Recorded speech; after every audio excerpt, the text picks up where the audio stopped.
Hey, my radio partner Bill and I talk a lot about Kyle Schwarber, the pros and cons of him leading off, etc. Where do you stand on that topic, Kevin?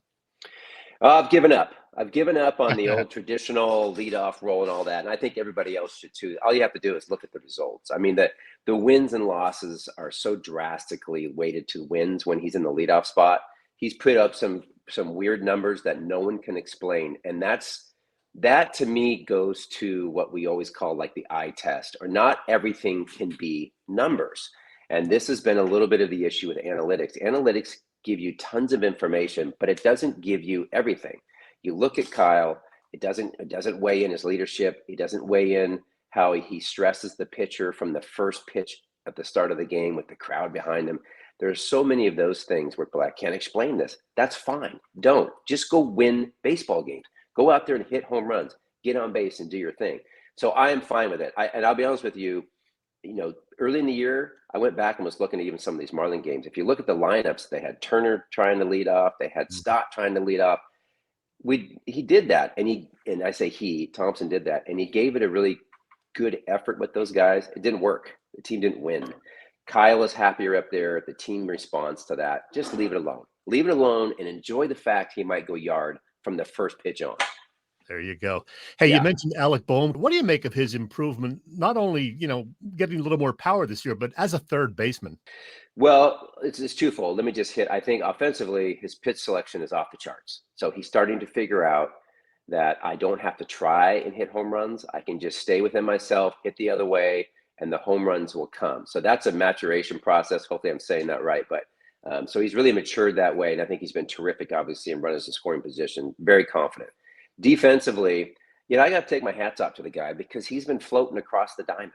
So he's going third during the season. He was third to first to third to first. That drives me nuts. As a defensive guy, unless you're a true utility player, which I think is a role in itself, I don't know that I could have been a utility guy. I liked one spot. I was really good at that one spot. I think Alec is excellent at third. I think he is a very good defender. I think his arm is good. I think he reads the ball much better. He does fine at first base, but clearly he helps this team, in my opinion, best at third base. I think he's been great. The matchup with the Braves should be a great one. The Phillies would be underdogs, I would think, just like a year ago. But how do the Phils and Braves match up? Oh, boy. Well, the Braves are favorites. It's hard to find a weak spot with this team. Offensively, they come out at the top of their lineup all the way down. They have power. They have a ton of speed. They can kind of do everything offensively, and it's constant pressure. And then you look at their pitching staff. I do believe they've had an injury or two, so it'll depend a little bit, and I haven't looked yet on who's coming back from the staff. I think Charlie Morton was down. There might have been somebody else that had some issues that are kind of coming back.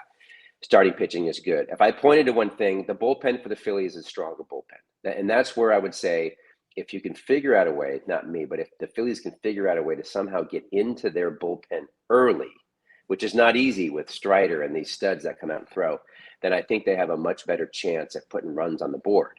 Because I do think the bullpen for the Phillies is a stronger bullpen, but they're definitely going to have to step up. But what's tough about that is, again, you're looking at Acuna Jr., he's going to be MVP. You're looking at Albies. You're looking at a great power hitter in Olsen. It goes on down the line. They're the real deal. There's a reason that they won this division by, 12 or 15 games. And yet the Phillies are so good and still lost the division by that many. So there's a lot of respect there for the Braves.